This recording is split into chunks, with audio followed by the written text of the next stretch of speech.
Hello and happy Monday, everybody. Here's what's coming up tonight on Now.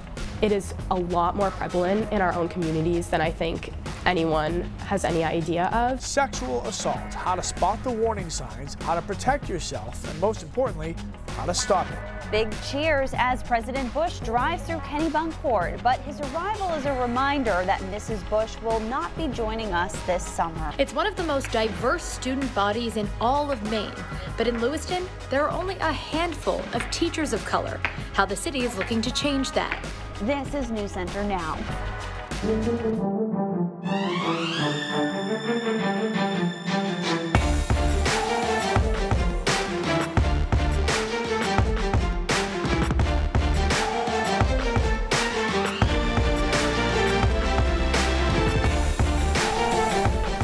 If you called out sick today, I don't even think your boss could blame you. It was sunny, it was warm. That makes it very hard to stay inside. Hello, everybody. I'm Lee Goldberg. And I'm Lindsay Mills. Keith, please tell us, can we expect more of this lovely weather?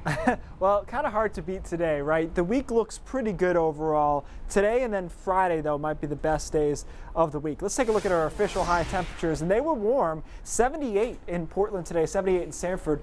Something that's changed compared to where we've been the past couple of weeks is that the coast isn't getting hit with the sea breeze. So that's why temperatures just as warm, if not warmer, along the immediate coastline as compared to inland locations. Still 78 in Portland, 69 in Wiscasset, 75 in Augusta. Nice evening tonight. Remember, of course, sun setting around 8 this evening, so you got several more hours left to enjoy it. Nice and dry as well. That's why I know Mainers hate humidity, and a lot of times when it gets mild, the humidity comes with it. Not the case though this time. Dew points in the 30s and 40s. Look at that satellite picture. A few high thin clouds over northern Maine. That's about it. Our next system is down to our south and west. So tomorrow is a cloudier day. There will be some scattered showers, but it's not a bad day overall. I think most of the day ends up dry. It's just hard to compete with the weather that we saw today. But if you like today, but you think, hey, it should be just a little bit warmer, you'll love the end of the week. We'll talk about that forecast in just a few minutes. Focus. And then coming out with the hammer hand. Self-defense, education in alcohol abuse, and what to do in cases of sexual assault or sexual harassment. These topics were all on the schedule for upperclassmen at Cape Elizabeth High School today. Now, some of the subject matter can be hard for kids to talk about, which is exactly why a day like this was very necessary. Students are drinking, students are having sex, and students are experiencing sexual assault and sexual harassment. And it's just imperative that we talk about those things instead of acting like those issues don't exist. And talk is exactly what they did at Cape Elizabeth High School on this day. Juniors and seniors took part in the Sexual Assault Awareness for Everyone Day. It's the second time Cape has offered this biannual event, which is not only for the students, but driven by the students. I think it's really important for seniors because as you move on to college, it becomes an even bigger issue, and it's important to be able to enter that world with knowledge of how to handle it and also how to stop it. No, stop! The kids learn from experts about self-defense, the effects of alcohol, the legal side of sexual assault, and more. The parents in the community have been very supportive of this day. They appreciate that we're having these conversations with their kids and that we're bringing in professionals to help them, speak a language that means something to them. Nothing gets done if you don't start the conversation. Remember, all of your healthy relationships do not have to be sexual, but all of your sexual relationships must be healthy. In order for a day like this to be effective, the kids have to buy into the process and be willing to actively participate. I was like, no way everyone's going to take this seriously, but today everyone is being involved in the conversation and stuff, and I think it's coming out even better than anyone hoped, so it's good. And talking with the kids and the faculty today, they would love it if every school in our state offered a program like this. And I was just really amazed at how invested the kids were. And I thought this was a faculty kind of leadership driven initiative. And when I got there, the kids come up with the agenda. The kids really are the ones that are behind this. So they think it's necessary. So it was pretty cool to have them be in charge of kind of their own lesson plan, if you will, for the day. And there was a t-shirt I saw just there too. I don't know if it's part of the program, but it said on the back, "How's my character?" and then a fake number to call, kind of like when you see a truck driving, it says, "Sure. How's my driving?" Yeah. So that message of accountability and taking actions to help others. Absolutely. Very good. We are the best, and our challenge is to always be the best. We cannot rest on our laurels. The new director has high standards for the Central Intelligence Agency. Gina Haspel swore to protect and serve today, joining the Trump administration as the first female CIA director in history. Now, the Senate confirmed her nomination last week after days of tough questioning about her history with intense interrogation techniques. A trail of FBI and Justice Department officials were in and out of the White House today as President Trump demands an investigation into FBI surveillance of his campaign. POTUS says the surveillance could be politically motivated, while the FBI says sharing what it discovered could jeopardize the Russian collusion probe. The locals in Kennebunkport will tell you April is quiet, May picks up, June is busy, and July and August are crazy. If you were in town yesterday, you would have thought it was the middle of summer as droves of people filled Dock Square to welcome former President George H.W. Bush back to Maine for the season. Today, many who missed catching a glimpse of the former president were out and about, eager to see him along the Memorial Day parade route 1 week from now. They usually sit right over there. Chloe Burrows Brown grew up in Kennebunkport. Through middle school and high school, I was in the band, so I'd always play in the parade. So that was always a lot of fun, getting to participate and see him sitting right in the square. She and so many others will miss a sight like this. Former President George H.W. Bush and the late former First Lady Barbara Bush sitting along the Memorial Day parade route in Dock Square. We were all concerned whether George was going to make it back to Kennebunkport. Gail Linton works at Scallywags, a shop right across from where the couple would sit. She found out the former president was making his way back to Kennebunkport minutes before he arrived, when someone came into the store and handed her a flag. And I looked down the street and the bridge was full, and I was just proud to be part of the community. We had to stop here. Hopeful to catch a glimpse of the former president, Norman and Denise Brodeur from Lewiston were among the people stopping by the Bush family compound at Walker's Point. We saw a wheelchair. Norm noticed a wheelchair, and he says, "I bet you that's him." They and so many others are saddened by the loss of Mrs. Barbara Bush, but thankful to welcome Bush 41 to a place he himself once described as peaceful. Somebody that we're proud to have in Maine. And many people who I spoke with today around town said they will remember the former First Lady for her strong family values, humility, and way of telling it like it is. If you want to welcome the former president back to Maine, comment right now on our Facebook live stream. We also want you to join the conversation right now about cursive writing, because Maine schools are not required to teach the traditional style of penmanship anymore.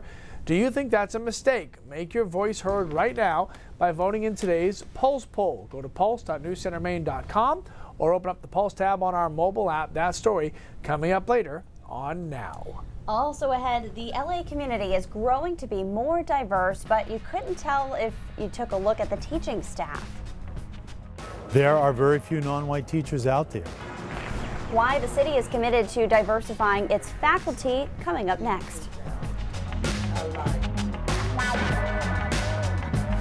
Coming up tonight on 207, Eric Misha was just 27 years old when he had this wild idea to bring international beer to Maine. 10 years later, did he succeed in changing palates? Join us on 207.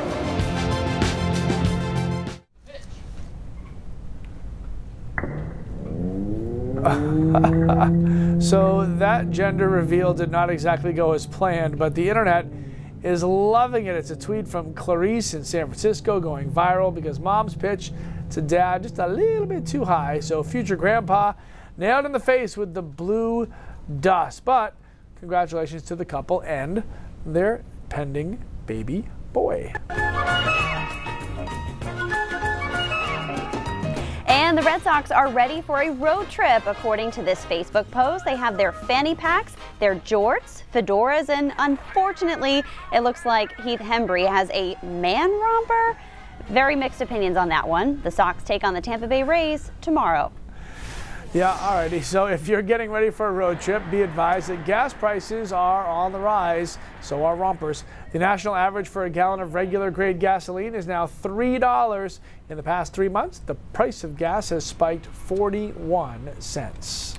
Imagine going to school in your formative years and not seeing one single teacher that looks like you. The student body in Lewiston is growing in diversity, and now they're working to make sure their teaching staff reflect that.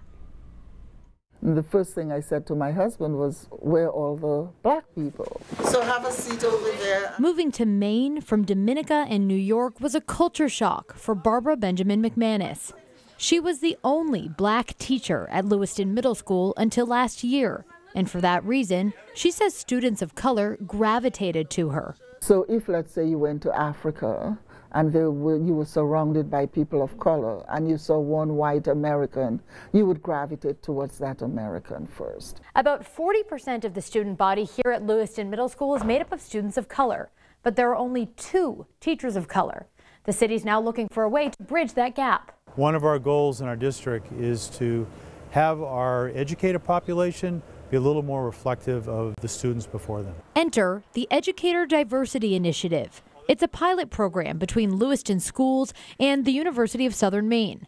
Prospective teachers can get an introductory education class and a summer internship in the school system at no cost. You want a diverse staff, but you want a qualified, diverse staff. McManus is thrilled about the possibility of a more diverse teaching staff and calls the program a step in the right direction. Students agree. The more diversity there is, the more we learn about other cultures. They're going to do better academically, and they're also going to be more comfortable with who they are and how they fit in the school culture. Administrators hope the pilot program will foster a comfortable environment for all students in the classroom, the cafeteria, and in the community. If you have a garden of all roses, all tulips, it's never as good as a garden that's a whole, mix of different flowers. In Lewiston, Christina Rex, News Center, Maine. Classes in the new program start on July 6th. The city is particularly targeting its substitute teacher population, of which about 20% is teachers of color. All right, do you think schools should be required to teach cursive?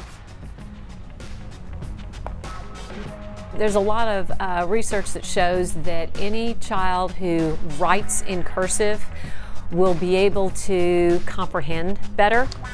Vote right now in today's Pulse poll. That story will be coming up after the break.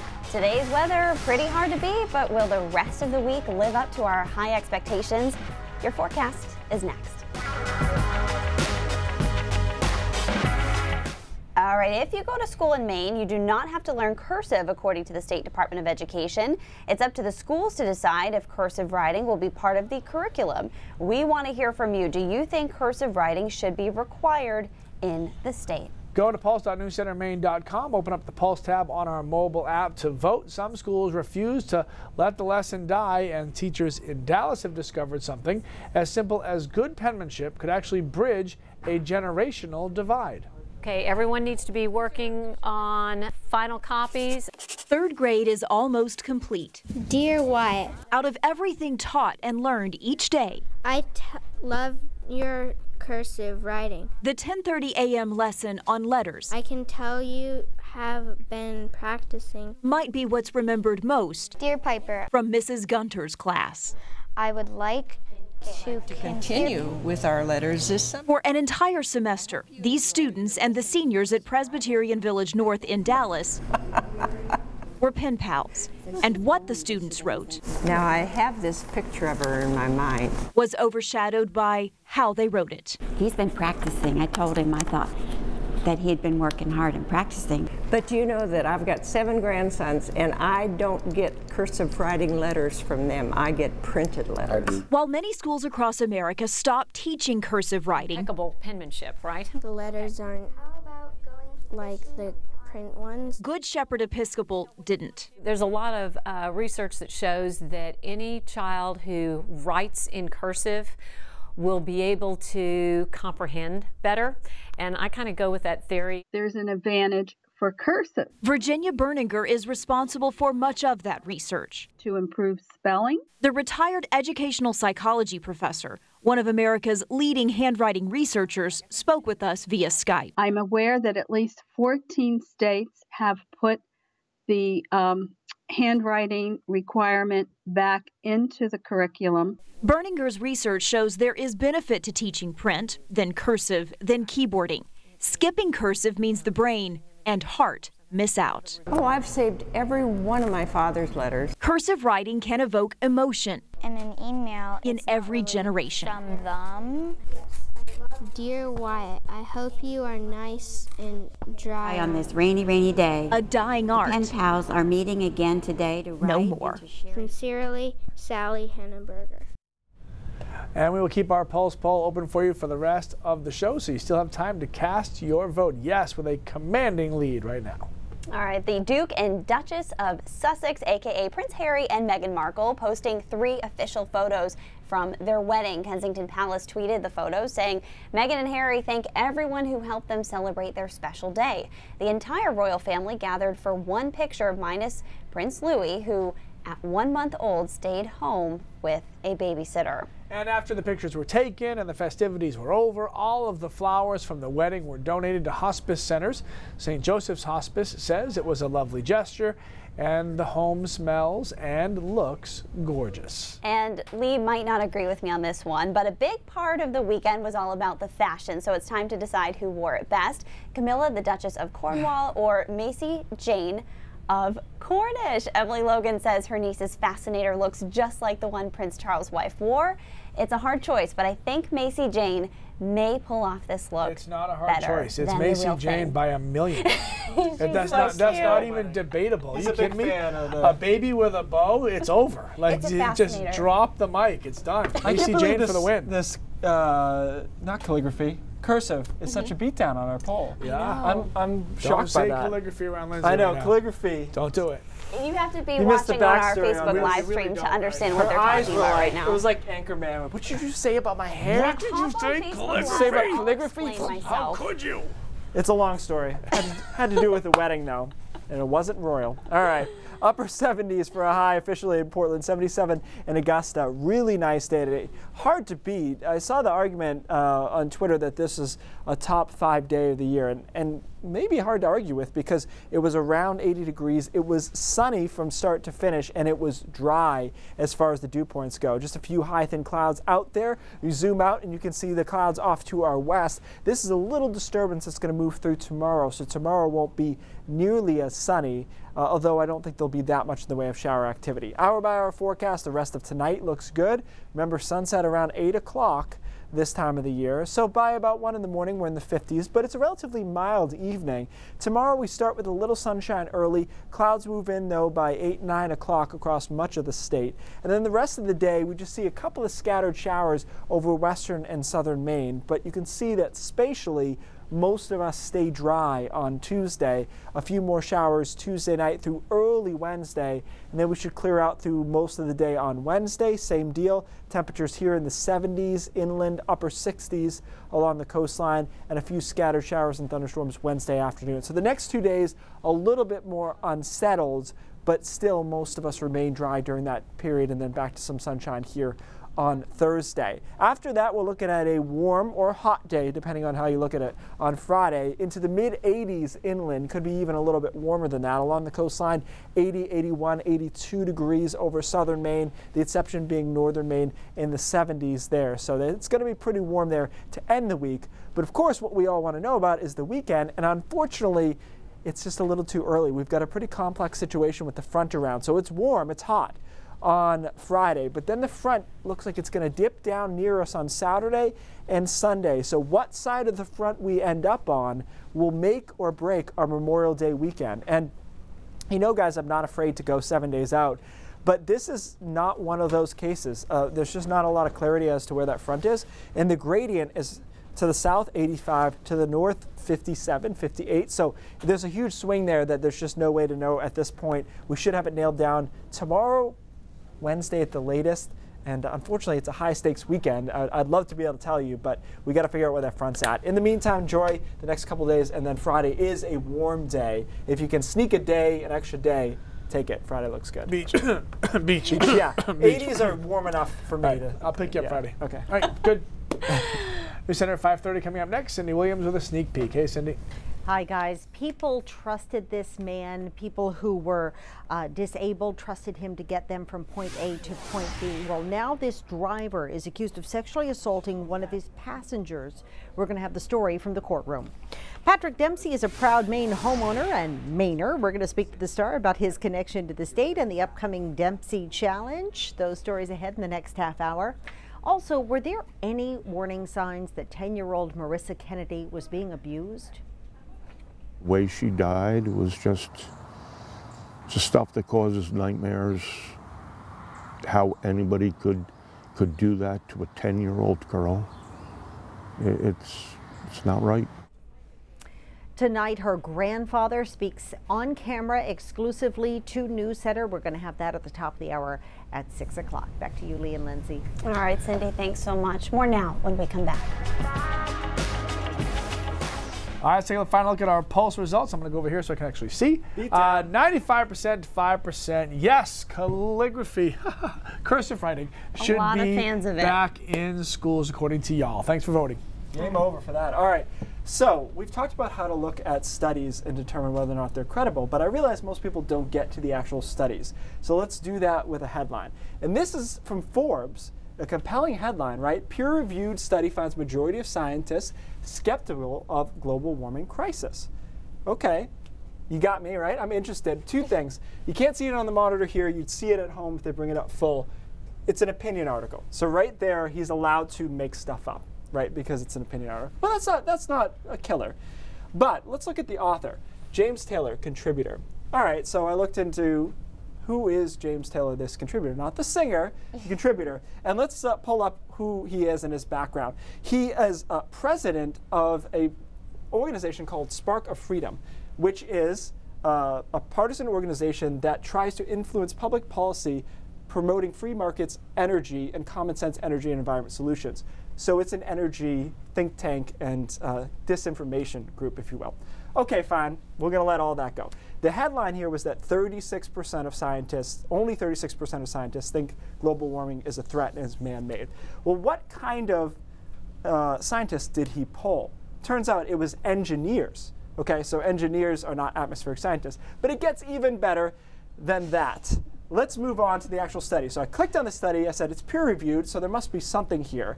So the engineers that they actually went and surveyed were part of, okay, we're going to have to zoom this out. K-Rex is going to hit this for us in just a few seconds.